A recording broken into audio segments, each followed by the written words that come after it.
Welcome please to the JVG podcast, where these G's are gonna spread their seeds of knowledge about the league. It's flourishing with these. These funny catchers seem to be well read, esteemed and honest. Like the man himself, Jeff Van Gundy. They are high IQ, so cerebral and funny. So if you're on the bus, just border on the dunny. Listen to the JVG NBA Tribute Show. Hi. Don't look at the camera. Hello, everyone, and welcome to episode 89 of the Jeff Van Gundy NBA Tribute Show. I'm Marco. I'm joined by my co-host, Lucas. Lucas, how you going? I'm going well today, Marco. I had a few things I wanted to start off the top with. Oh, did we mention it's episode 89? We did mention that it was episode 89. 20 after the big one. I went on my first run for my Couch to 10K app today. Oh, nice. Didn't get runner's high. I was running for 30 minutes, and I feel like surely it should happen in that window. And I'm just tired. I almost lost it at you. I feel like I'm notoriously like 5 or 10 minutes late for everything that I do, particularly the podcast.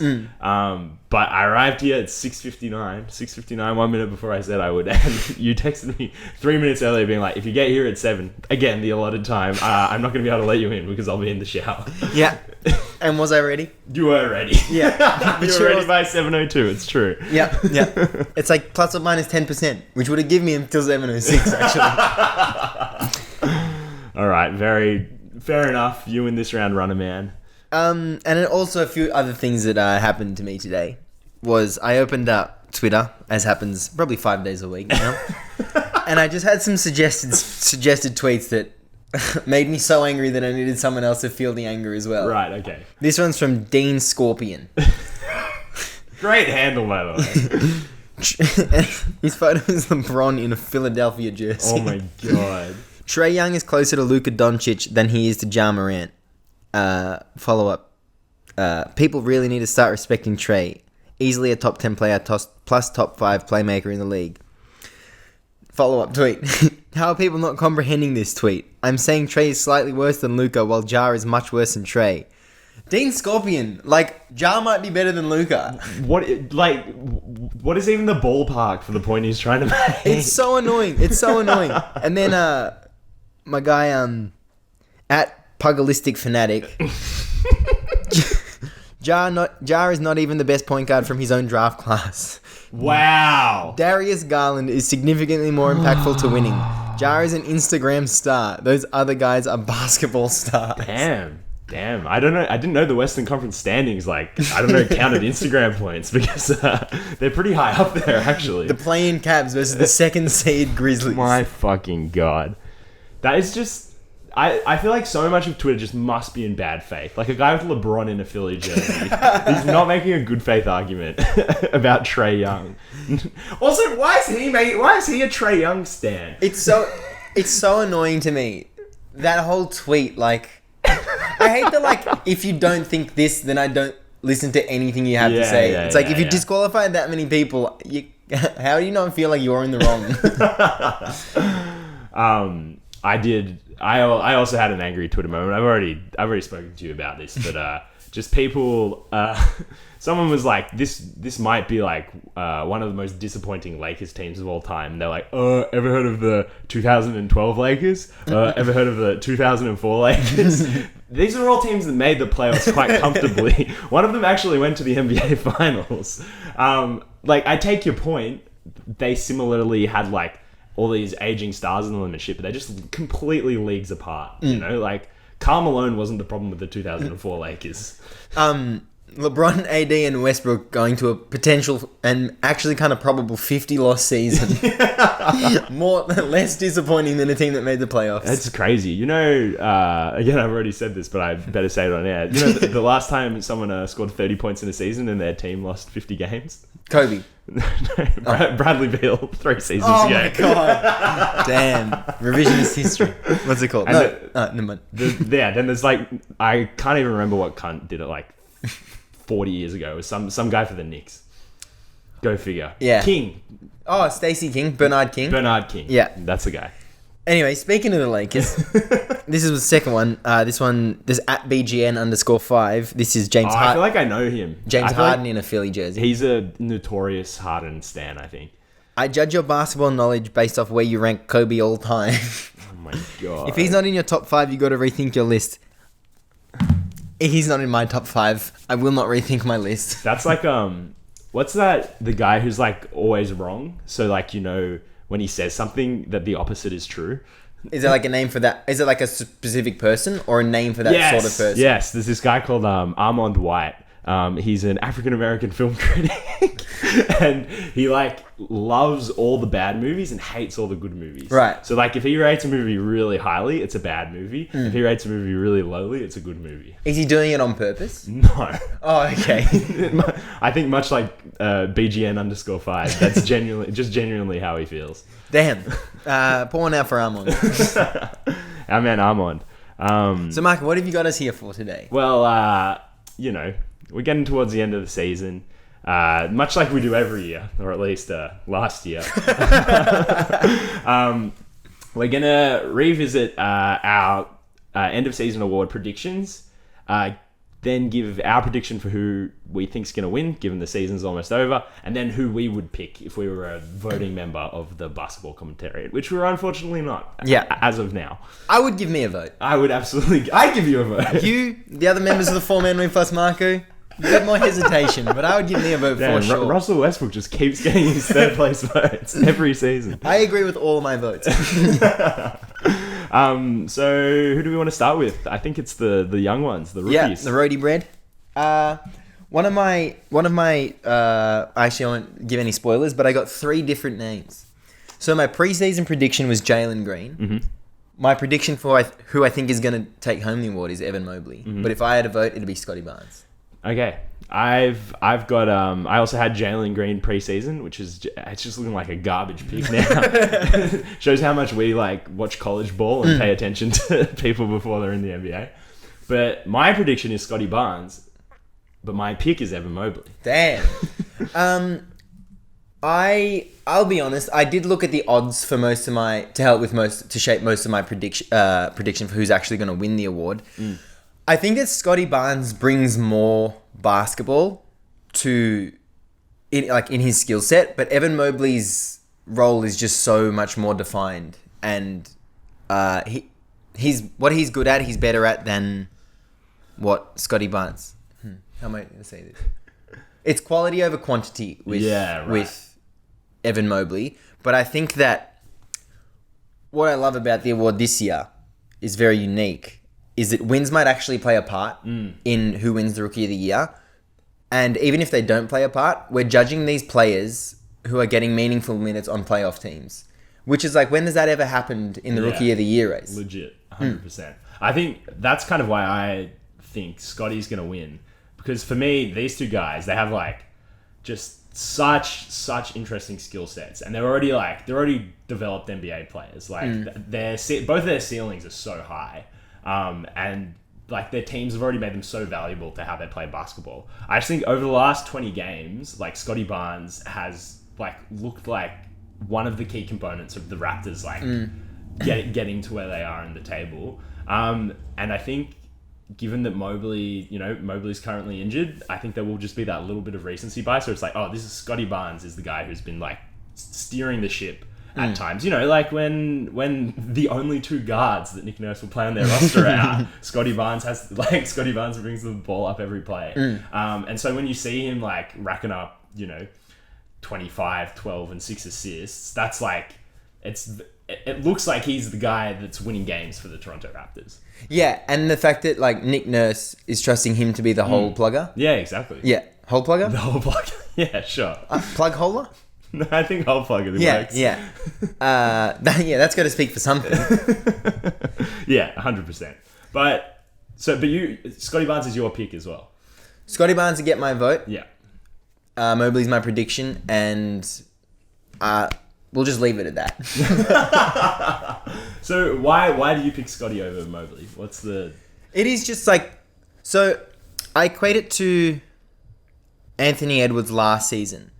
I feel like Scotty Barnes and Ant are very similar in the fact that they were doing all of these different things, but I feel like Ant's didn't scale up to winning.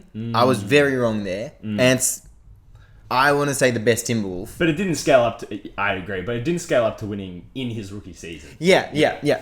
But I just think that I saw what Ant did last year, and now I feel like Scotty Barnes is doing that in a winning team this year. Right. Yeah. And I just liked like backing like the raw guy Yeah. over. I feel like Mobley's a bit more of a safe pick, whereas Right, okay. Scotty Barnes is like. I just think he does more bits of basketball. Yeah. Yeah. I agree. I think like, Scotty has so many different skill sets where it's like he's just starting to develop them and he's going to get so much better. But that's not, for me, that's not what Rookie of the Year.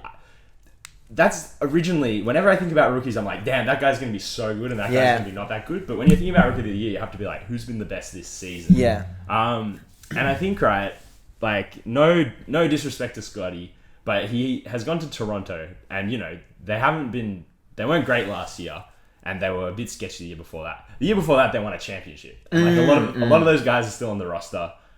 The coach is still there. So I think rather than like Scotty being like the impetus for this winning culture in Toronto, it's like he's sort of like revivified it. Like he's been part of, he's like helped revitalize this team. And goddamn, he's just like he's obviously just the prototypical Nick Nurse player. So it's no wonder that he just slotted right in and they started winning games again. With Mobley, Cleveland have been really bad. Like, will this be the first time they've had an above 500 season without LeBron since like before LeBron? I think so. It's something crazy like that. And obviously, like, Darius Garland has just like broken out of his shell. Jared Allen has been amazing. Like, Mobley's not the best player on the Cavs, but I feel like he has just helped bring this winning culture to Cleveland. Yeah. And he's just been so central to that. And like when I look back on this season, like I'm really gonna remember this Cleveland team, and he's gonna be a huge part of it. Yeah. Yeah, that's fair. One thing that just popped into my mind when you were talking just then is that I feel like Scotty Barnes is already where we keep saying OG Anunoby's going to be. I feel like with Anunoby, it's like, you know, the Raptors, they got one in the chamber. And you check and he's like, I'm probably going to get these numbers completely wrong. But he's like, average like 15, I don't know, 4 and 2 or something. Right. And then Scotty, you going to fact check that?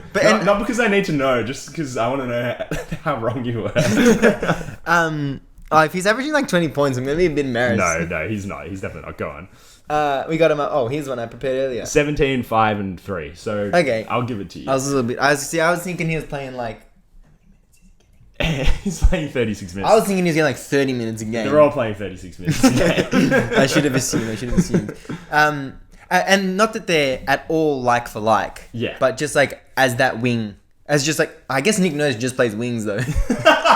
No, but I get what you mean. I feel like Scotty Barnes coming into the league, like I remember in the first few games of the season, like not even Summer League, he was just like pulling out this offensive bag. And it was like, damn, like when this guy develops like a 3-point shot and playmaking and like, you know, gets his like positional awareness a bit better, he's going to be like a real threat. And then that happened like 50 games later. Yeah. Like his 3-point shot isn't there yet. And whereas, like, I mean, Anunoby's like a genuinely good 3-point shooter.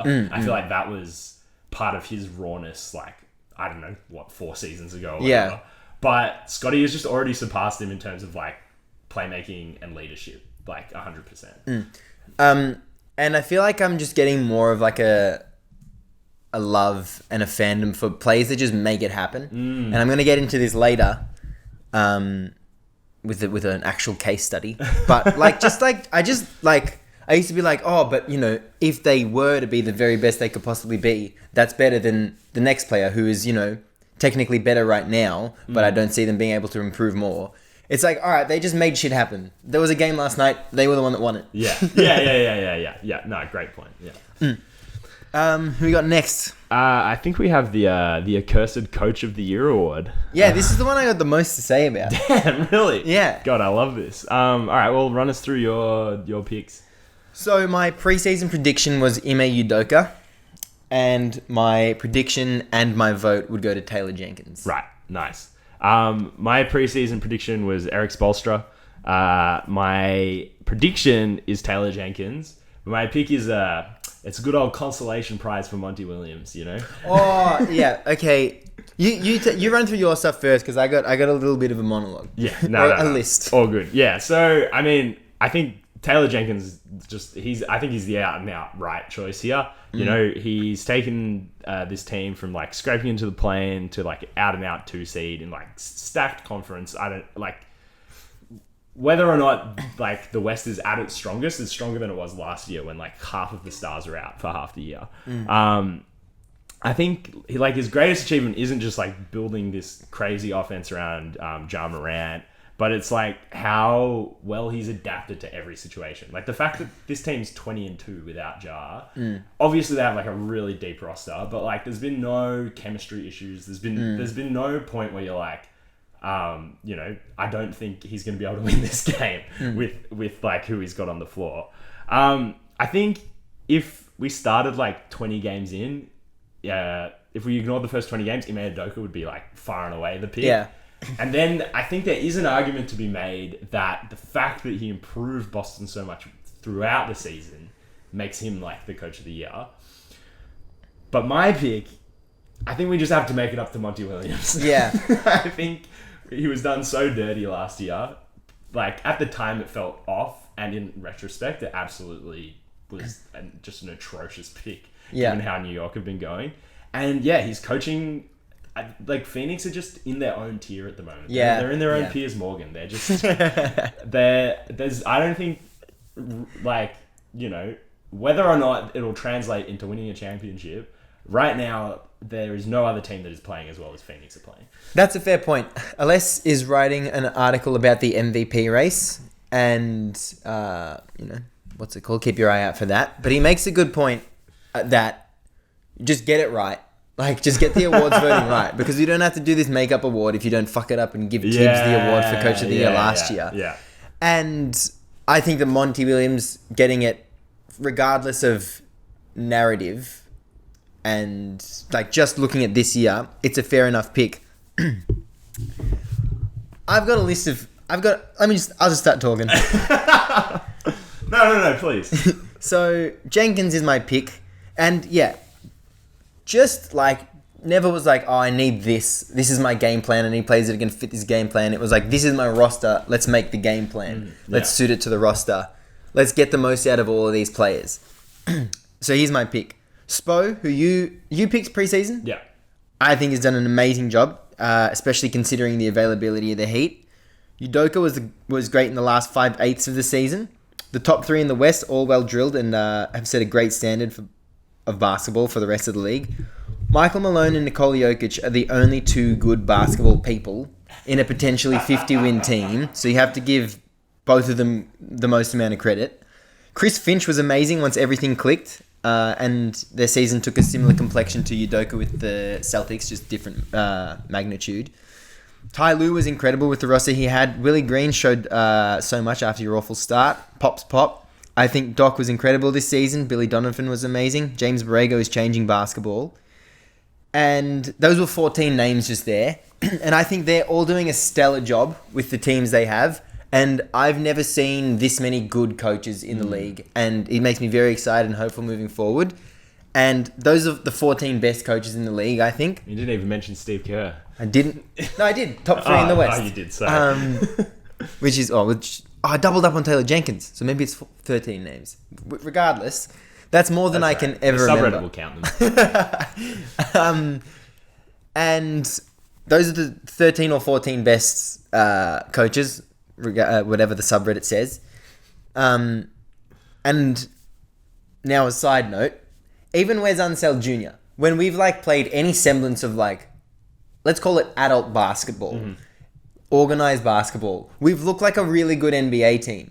And like maybe if we listen to him more and, you know, stop playing with all this ego and shit and just like play to a game plan, that's 14 like really good basketball coaches, which is more than I can ever remember, like in any of my basketball watching history. Yeah, definitely. Like it's certainly up on last year. Yeah. Also, another thing, so many young coaches and so many minorities in that list. Yeah. Very few nice. white men. White men. Except for the oldest, whitest man. Nah, you got a hood pass there. But then why Taylor Jenkins? You didn't get to that part. Because they just keep winning. And And again, to do with like the availability of his roster, like the drop from Jar to the next player. I don't even know who you'd consider the second best player in the Grizzlies. And they've won 55 games. They're probably going to finish the season on 56 or 7 wins, which no one would have picked coming into the season. And every single player on that team has improved as well. Yeah. So it's just he's done so much with the team he has. Yeah. And like there's been micro improvements as well as macro improvements. Yeah. It is, you going through that list is crazy because like I didn't even consider, say, Billy Donovan, who, you know, just I didn't even mention JB Biggerstar. Yeah. Oh my god. Like there are so many teams feel like they've taken such leaps forward, and it does feel like coaching for a lot of them as well. And I feel like like the conversation's really narrowed down. I feel like Taylor Jenkins is really gonna take it away no matter what, but like Ime Udoka is certainly in the conversation as well. But I feel like it's really narrowed down when there's like, you know, 7 or 8 first, second, third year guys who are just absolutely killing it. Did I mention Billy Donovan? Yeah, you did. That's why I like had completely forgotten that he even existed. Crazy. And like Ty Lue, like what the hell? You take Kawhi and Paul George off any team, and are they sitting on 40 wins or something? Yeah. Ridiculous. And the 8th seed in the West. Ludicrous. Absolutely ludicrous. I think they might be just above 500 right now. Damn. God. Damn. Well, great. Anything else for Coach of the Year? Oh, 39 and 40, the Clippers. Okay. All right. One more. But still, one more. No, I think that's pretty much it. Cool. Well, speaking of the Grizzlies potentially, how about that Most Improved Player Award? What's the deal with that? Oh my God. What's the deal with that? This is like preseason. This one felt like the stupidest to pick. I never feel like I have any idea what I'm doing when I pick Most Improved Player. And I'm glad that's on the record. Yeah, because it's like, oh, you mean the player who I know how they're playing basketball right now, how they're going to be playing in 82 games is going to be significantly better. Yeah. No idea. Yeah. Who are your picks? So preseason, I had Tyler Hero. And still looking all right, but I think the rest of the competition's a bit better. My prediction is Ja Morant. I think I'll talk about him more later, but I think he's just improved a ridiculous amount, and he will have the highest points per game of any most improved winner ever if he wins. But my personal pick is Desmond Bane, simply for fucking doubling his points per game and looking like the genuine second option on that team. And also, I think he passes the could he be a future All-Star test. Oh, you reckon he could be a future All-Star test? Yeah, what you said. I reckon, let's say next season or 2 seasons from now, the Grizz are the best team in the West. I think they get that sort of like, you know, Warriors Cavs treatment where they get 2 or 3 players on the All-Star team, and I genuinely think he'd get on the ballot before Jaren Jackson Jr. He's shooting such nice splits on like he's averaging 3.0 makes on 7.0 attempts per game. So nice. From 3. I like that pick. I went my preseason prediction was Hero. And then my prediction for who's going to win is Ja, and then I'd also vote for Ja. Because I just think Ja is like full on a superstar now, and you can't question it. And when you compare him to players in his draft class, he's only second to Darius Garland apparently. But when you compare him to players to his draft class, he's so far and away the best. Yeah. And like I feel like the MVP case for him was a bit unfair to the rest of the league, but it wasn't so unbelievable. And I feel like if you jump from, you know, being a second-year player into the MVP conversation, then the most improved, I think it's his award. Oh, 100%. Like, I think anyone who's in the most improved conversation, if they're even, like, there's a murmur of them in the MVP conversation, they're the most improved player. Yeah. You know? Like, I don't think anyone was even joking about Julius Randle winning the MVP last year. I don't think even the Knicksiest Knicks writer voted for him, put him third place in the ballot or anything like that. Derrick Rose, on the other hand. But I think the closest comparison I could find for the season Ja is having is when Paul George won Most Improved. He was in his third year. His numbers like went way up. It was clear that he was like becoming the centerpiece of that team. His team finished third in the conference and made it to the conference finals. And it also was like, oh, this guy's gonna get heaps better as well. Like, this is the birth of a star. Ja Morant has had a much better season than Paul George had that year. Yeah. And also compared to, like, even, you know, when you compare it on their sophomore seasons. He's averaging fucking 27.3 points a game. Yeah. Whatever it is. Like, I think Paul George was averaging 17. And obviously that was on, like, a pretty slow offense, Pacers team. So I don't think we've actually had a player more suited for winning Most Improved Player than this. True. Damn. Yeah, I like that he's just taken the award because I feel like this year there's a lot of like you got to make a pick. Yeah. But I feel like this is the one where it's like a player who's just taken the award. Yeah. Oh well, another one we'll get onto in a second maybe. Also, Ja, first time All-Star was this year, and he was an All-Star starter. And, like, obviously the All-Star game sucks, but, like, the All-Star picks are usually a pretty good representation of how the players are doing each season.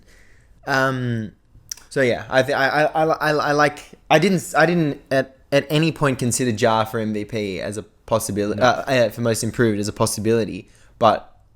in retrospect, I really should have seen that. Yeah, 100%. What was that guy's name? Scorpion Daddy or whatever? Yeah, let's go with that. Scorpion Daddy. Ja Morant, All-Star starter. Luka Doncic, All-Star bench warmer. All-Star farter. Yeah, exactly. That's exactly right. Asshole. Fuckhead. Do we even need to talk about Sixth Man of the Year? Yeah, well, this was the other one I feel like someone took. Like, just the award that someone took. I predicted Jordan Clarkson, and I feel like I did it just to be... I feel like, in my heart of hearts, I would have picked Tyler Hero, but I'd already picked him for Most Improved. I'm like, you can't win both awards. That's silly. And it's just because I'd done Most Improved before Sixth Man. But it's Tyler Hero. Like, there's no conversation here, I think. Yeah. You know, I was looking at the betting as well. It's like Kelly Oubre Jr. in second place. It's like... no, absolutely not. Yeah, my thing goes Clarkson, hero, and I think you're right. Well, there's no conversation, but let's talk about it. I think that he had to be Spo's most consistent piece throughout the whole season, and I feel like even with all their injuries, it took a lot of of their roster to break down for him to get starts, and he just embraced that sixth man role. I watched the Heat play on the weekend. I can't remember against who, but I think Hero got blocked 3 possessions in a row. Wow. And then the next possession came in and just swished a step back. Just that... fuck. The Heat culture just went through my head. Yeah, but just that me too. that fearlessness and just a full-blown acceptance of that role to be the number one option off the bench. Lou will go to sixth man for that as well. He nearly got an all-star pick as well for that season. And I love it. It just gave me flashbacks of this prototypical sixth man of the year winner of scoring guard off the bench. And I love that it's such a hard mold to break because it's such a well-defined role. And there's so much comfortability in picking a scoring guard off the bench as sixth man of the year. Yeah. And I think unlike a lot of six men, it's not like he came to it late or halfway through his career. You know, I feel like that's probably one credit you have to give to the Heat organization is they very quickly recognize, if we want to be a contending team, Tyler Hero isn't our starting shooting guard, or he's not starting in our starting five, but he's absolutely our third best offensive player off the bench. He's the second best offensive player on the Heat. I would say behind Jimmy Butler. Yeah, but even then he's more versatile than Jimmy. Yeah, that's true. Maybe it's scoring. No, I feel like Jimmy creates more offense. Yeah. Undoubtedly, yeah. I think offense is Jimmy is in Jimmy's court, but Yeah. scoring is in Tyler's. which is crazy. yeah, yeah, It's crazy that the number one seed in the conference, their best scorer is Tyler Hero. That's not that's not a dig at any of them. Like, it's just genuinely, it's the same thing. I feel so happy about it. Like, it feels so right. yeah. Like on a team with Kyle Lowry, Jimmy Butler, and Bam Adebayo, Yeah. like these genuine like multi-time All Stars. I mean, like by the end of their career, they'll all be multi-time All Stars. I feel like Bam might be a I think single. he's time. only got one. Yeah, he's just been too injured. Yeah. And this little fucking cocky white MGK lookalike Yeah. is their number one option. Yeah. Nah, dig it. Yeah. Who we got next? Do we want to do DPOY? Yeah. Maybe save the big one for last. Yeah, I think that's a good call. Who was your preseason pick? My preseason pick was again. I feel like this is a hard one. I put Drew Holiday, but I feel like I didn't really mean it. And then my prediction is perfect segue. Bam Adebayo. But my pick is Draymond Green. Damn. Okay. So my preseason prediction was Rudy Gobert because he's just so good on that end. My prediction now is Marcus Smart. Oh God. I feel like. Oh, and my vote would also be Draymond Green. Okay. I feel like awards voters want to give it to someone that's not a center, who's barely even a wing, and the Celtics are the best D in the league, and I think that Marcus Smart is the easiest vote to give. I feel like, all right, I have a lot of feelings about this. I feel like this media campaign of Marcus Smart for DPOY has been like very. I feel like I'm being gaslit or something. Like, I feel like it's just being very strongly built over the last few weeks. Yeah. Like, it hasn't been very long. Like, I feel like because he loves mouthing off in the press. He's always like, they never give guards respect for their defense, blah, blah, blah, blah, blah, blah, blah. But, like, I feel like the last, 15 games, and particularly since Time Lord went down, there's just been this relentless media campaign of Marcus Smart for DPOY, Marcus Smart for DPOY. I don't want it to happen. Yeah, okay. I actually don't mind that. Yeah. Your take there. Yeah. But the Celtics have just been so good and also so watchable defensively. Yeah, 100%. And I think that I think that this is a team award. I think that, it's a team award and he's going to be the one that gets it. This is what I mean, is I think when you watch that Celtics transformation start, when, they moved the Horford to the 4, had Rob Williams, sort of as that help center, I feel like that's when their defense got really good and got really watchable. And yes, Marcus Smart's a great defender. I'm not gonna act like he isn't. He's probably top 5, top 3 on-ball defenders in the league, something like that. Yeah, I go Holiday and Caruso probably top 2. Yeah, but that third spot is up for grabs. Yeah, I mean, it could be Mikal Bridges. Yeah, Matisse Thybulle. Okay, so maybe 6. Anyway, my point is that although he's a good defender and he's a good defender in a great defensive system, it's I'm talking myself into a Rudy Gobert pick here, but the defensive system is Time Lord. It is Robert Williams. Yeah. He is just so crucial to how they have improved their D. And without him there, it's not falling apart, but it's not looking anywhere near as good as it did before. Yeah, that's a fair point. I think that and it's just sorry, final point. If you're not even the best defender on your team, do you win DPO? Yeah. Well, in 4 of the past 5 seasons, you don't even have to be able to defend.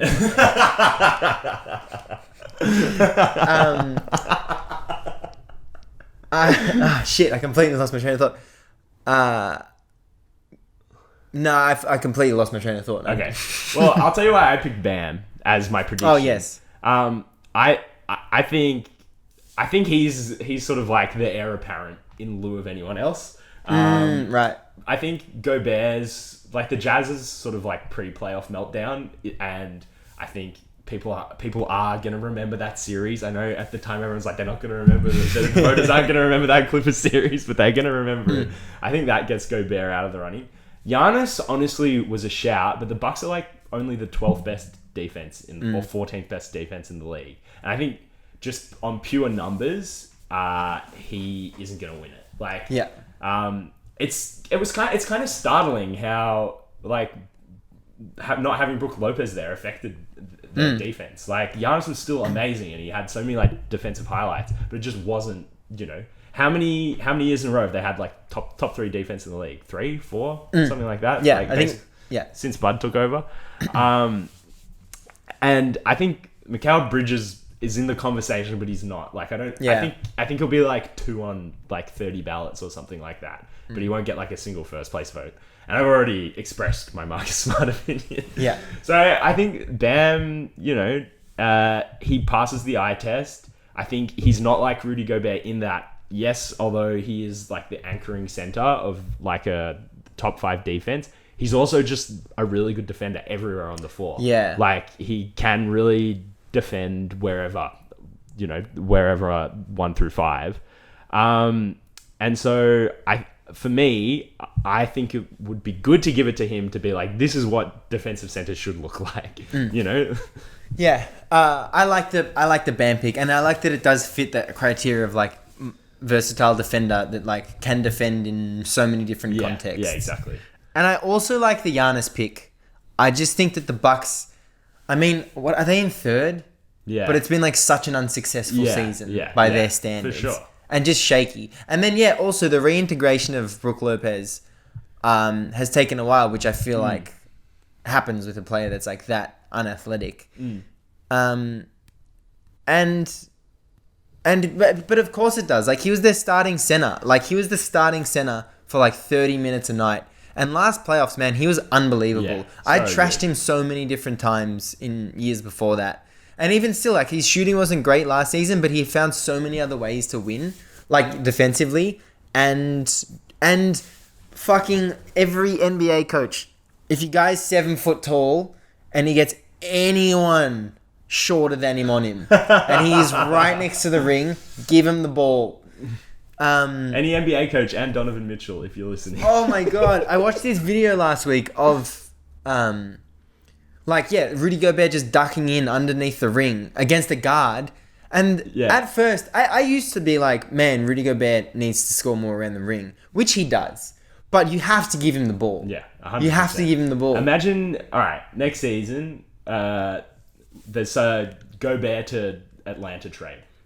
Guy's averaging 22 points. No fucking dramas. Like, with Trae Young feeding him, like, it doesn't matter how, like, awkward his touch is, how little post-game he's got. That guy, he's gonna catch 8 lobs a night and just get so many mismatches.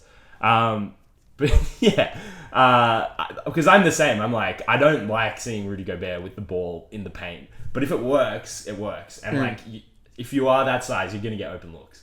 Yeah, and you don't have to do much at all. No, you really don't. Trae Young will set you up. Trae Young's been working with John Collins. No. John Collins is good. What's the point I'm trying to make here? Clint Capella? No.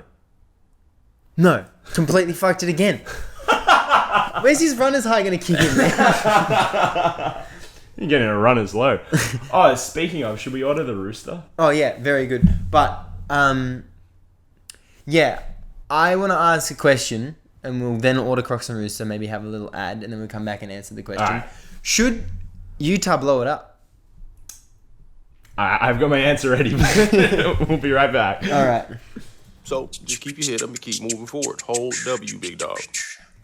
And we're back. Mark, you got an answer for me? Yes. It's yes. Nice. I think, genuinely, I don't know. This is a good team, but it hasn't worked. It's not creating a championship. There's not a championship winning team here. And secondly, I think the Donovan Mitchell-Rudy Gobert relationship actually is ruined. Like, it sucks. It's like, I don't think you can be like, oh, it's just like trash talk in the press. You can see it on the court that they don't like playing with each other. What's up? Hey, watch the camera! It smells like video when you... Lucas is... No, close it! Lucas is on his runner's high. Yeah. It's not kicked in yet. I think that I think that Quinn Snyder has showed what he can do with a horrible pairing. Pretty good role players, but like not very versatile role players at all.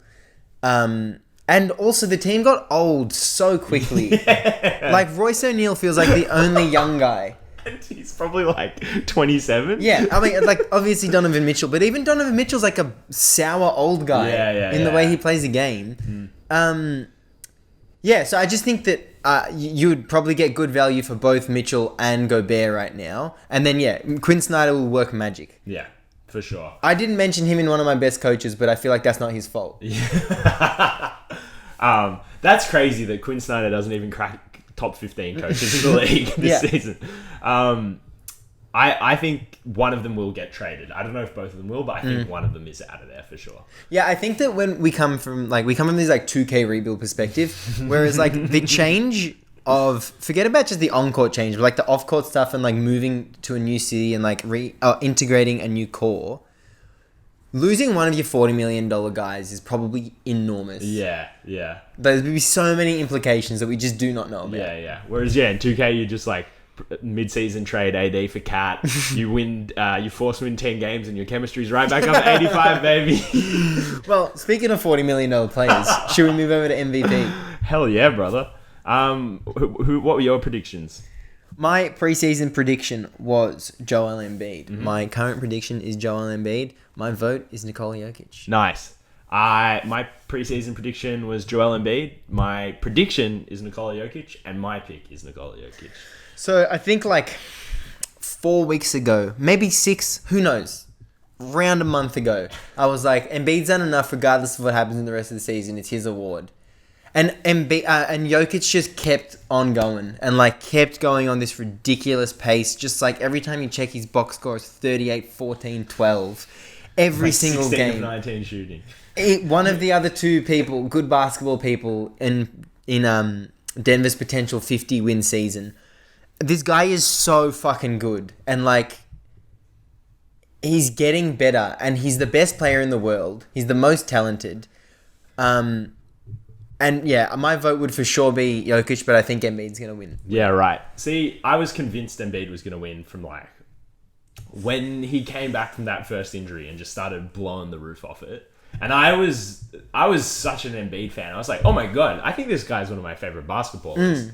But Jokic, I think it's the same thing where it's like, it's been this two-way race, and I actually think it has been a three-way race. And it's just that like Giannis is just that much behind them that he's not going to enter the conversation. But it hasn't loosened for a single moment all season long. And I think it's because Joel Embiid was like the dominant force from when the race started, quote unquote, that Jokic just kept having to like, not surprise, but like he just kept having to perform and wow week in and week out. I actually think that people are going to vote for Nikola Jokic. I feel like that sense that it's like, oh, they're not going to vote for him 2 times in a row was one of those like, it's like one of those self-defeating things where it's like, no one was saying that, but now that you've said it, everyone's saying it. And I just think that, I think and I hope that people recognize that he has won more games for Denver than Embiid has won for the Sixers. It's kind of crazy that there are going to be 2 guys who have averaged 30 points and 12 rebounds, and neither of them are going to win MVP. God. Who? Well, I mean, Embiid could win it. Yeah. But Embiid and Giannis are both sitting on over 30 points a game and 12 rebounds. God damn, man. Okay, so this is my big monologue that I'm going to get into in a second. It's also a short monologue. But this is Embiid. I don't know where this quote came from, but he was asked about MVP, and if he didn't win it this year, he said, I don't know what I have to do. I'll feel like they hate me. That shit sucks. And it hasn't changed my predictions on my vote at all. But why even mention the fact that you're a loser in the MVP award? It's like the NBA MVP award. It's like, who is the best of the 450 players in the NBA? At the very top of that list, it's not about what you can't do.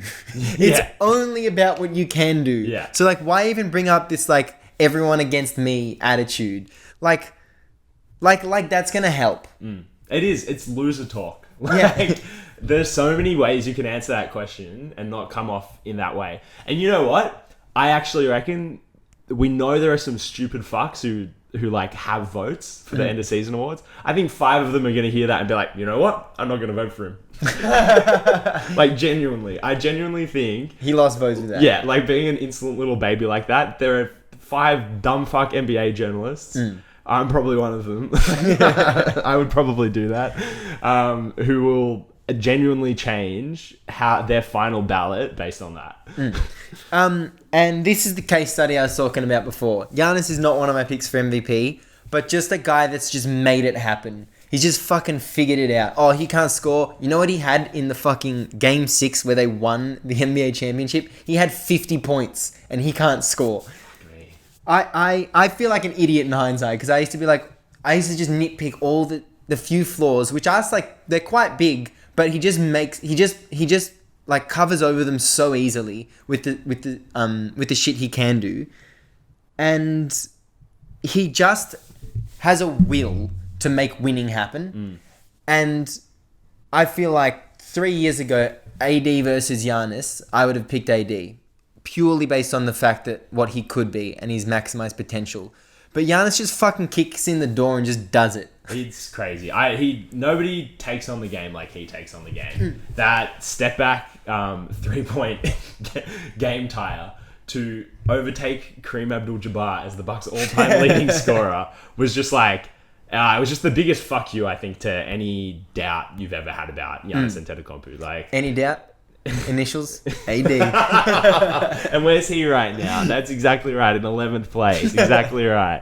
But I think these 3 big men, I think we might look back on this as like a really great era of basketball. Like, between those 3 players, who all 3 of them are supremely talented. 2 of them are like just athletic masterminds. 2 of them are like could like shoot the ball into the net from anywhere on the court, basically. But all 3 of them are winners. Like, I know Embiid has lost a lot of playoff games. I know he's like come up short in the playoffs a lot. But I genuinely think that him, Jokic, and Giannis, when they want the ball in the basket, it happens. Like, there's no point where you're like, but they just didn't make it happen in the last quarter. It just always happens for those 3 guys. Yeah, and they do make it happen. And I think Embiid, I feel like maybe if you compare him to Giannis, it's unfair, but like he's a winner in the scheme of nearly all of the NBA. Yeah. And like you mentioned those 3 guys, and like let's mention AD and like Kat. And they don't even hold a torch to these 3 like unbelievable basketball players. And they're unbelievable basketball players. Yeah. So I think I think that we are going to look back on this as like a great era. Yeah. Just the talent is fucked. Yeah. And it's awesome to like be talking about the MVP and not have to be like, you know, this guy's in the conversation. I don't really think he should be there. It's like all these guys are like 2 in the conversation. They're having 2 good seasons. It's not like, you know, Harden's only in the conversation because he's, you know, averaging whatever, but he's so inefficient and he's terrible on D and blah, blah, blah, blah. You know, really it should be LeBron. It's like, no, all 3 of these guys should win it. It's just who should win it more. Yeah. And like the first sign of any crack was Embiid being like, what do I have to do? And that's got nothing to do with his game. Yeah. Like that's no critique on his game at all. There's no critique on Giannis' game. And that's 77 games into the season. He says that. Yeah. And it could be enough to lose it for him. It's a marathon, not a sprint after all. Another great thing about this season, LeBron's going to average 30. Great. So happy for him. The Lakers are going to lose 50 games. Great. So happy for me. Incredible. You couldn't write it better, could you? No. How do you feel about LeBron just kind of bumming around on a shit Lakers team for the next 2 years? Like, let's just say, I don't know, either they trade AD or he goes when his contract is up. And the Lakers are just like bottom of the playoffs. They don't have any assets. They can't bring any good players in. They don't own any of their picks. And LeBron's like, all right, I'm just going to go for the most points scored and like average 30 points a game, you know, season in, season out until he retires or until Bronny's in the league. Yeah. Oh man, it would be sad. I would hate, because if that's happened, then LeBron's prime ended 2 years ago. And I don't want that to just like have happened and not sneak up on us. I want it to be some like Kobe Bryant-esque, like this is my last run, but I'm gonna fucking win a ring. Like I want to see him in the context of a contender again, because I think that more of this record has to do with LeBron than we've given the Lakers credit for. As in, I've critiqued Vogel, AD, Westbrook, and the rest of the roster, and I think that they have been horrendously shit. But I haven't critiqued LeBron at all, and I feel like some of it has to do with him. As, like, I understand that he's 37, but look at LeBron in the context of LeBron. He thinks he's the greatest of all time. I think he's the greatest of all time. He still thinks he's in his prime. I still think he's in his prime. If you are, then, like, you can't be on a 50-loss team. Yeah. Like, unless you can accept that this is, like, the next phase in your career. But if you're still one of the best players in the league, then how are you on a 50-loss team? Yeah. I think it was Brian Windhorst. He was talking about... I feel like this is not a super popular opinion, but like that LeBron comes to teams, he uses up all their assets, building these great championship-winning squads, and then like after 4 or 5 years, the team's depleted. Yeah. And like he moves on. I'm not saying that in like a, he comes and he uses a team to win a championship. It's like, I think it's when you have LeBron on your team, like the gravity of him as like a player, not on the court, but like what he means for winning, what his salary is, that like drains all the resources of your team. Like trying to put multiple championship contending teams around him. And so I think I think the sign that maybe he has passed his prime is like those 4th years in, there's the 7th year in Cleveland, the 4th year in Miami, and the 4th year in Cleveland again. Like, they were still really good teams. Yeah. And they were certainly above 500 teams, and they certainly weren't 50-loss teams. So maybe, just maybe, even though we're already at like this point in like the cycle of a LeBron team, he isn't good enough to drag them to like being a playoff team. And I think that's what you're trying to say is like, that's the critique of LeBron this season. Yeah. Maybe the expectation needs to change. Yeah.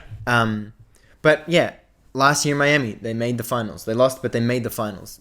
2 teams make the finals. Last year in Cleveland, same thing. Yeah. And that team was so bad. Yeah. That team was so bad. But they made the finals. But then also, like, if you're depleting all these resources, fucking fair enough. He left Cleveland and their net worth dropped by $500 million. That's a fact. Yeah. Like... You have, like, when LeBron's on your team, that's your championship window, and you have to do everything you can to capitalize on it. And it's not just LeBron, it's any player, man. And, like, I think that's when you look at guys like Dame Lillard, or, I don't know, like, when you look at superstars, and, like, the team is not maximizing their championship window, it's like, it's dumb. It's like what you always say, do it now. Yeah. Do it right now. Yeah, just make it happen. But I think that the difference with this Lakers team as well is that whenever LeBron makes a move, like when he made the move... Sorry, not when he made the move. When Kyrie wanted out of Cleveland and they traded for Isaiah Thomas and Jay Crowder, I remember at the time being like, this is a good trade for the Cavs. And then, obviously, I was wrong. But at the time of the Westbrook trade, everyone knew it was bad. Yeah. Like, every single person knew that was a really bad decision. Yeah. I think that this is like a supremely unique season, this Lakers season. And god damn it, we're talking about the Lakers again. Yeah, it just clicked for me as well, but I feel like we haven't had that chat before. There is no Laker even with a fucking sniff at any end of season award. I can tell you that much. But you know what? Maybe this is the send off, right? If they don't make the play-in, this is the last time we're going to talk about the Lakers this season. Fuck yeah. So, like, fucking good riddance to that. Yeah, good call. Well, should we go down and get our stuff? Let's go get a burger. Thanks, Lucas. That was a bloody perler. Yeah, that was really good. See you next week. Yeah, will they see this one? You guys may or may not see a video version of this episode. It's definitely not going to come out tomorrow morning. But, yeah, we're just doing a sort of test case to see... how it comes out, how difficult it's going to be to edit for me every Tuesday night. So yeah, keep your eyes peeled, not just your ears. Yeah, I don't think Matthew also mentioned what he was talking about just then. But we recorded this visually as well. Yes, yeah. I keep saying recorded, but like that just doesn't express what we're doing. Yeah, we filmed this. We filmed it. It will potentially be on YouTube. We can tell the cameraman to cut as well. Yeah. Cut. And cut.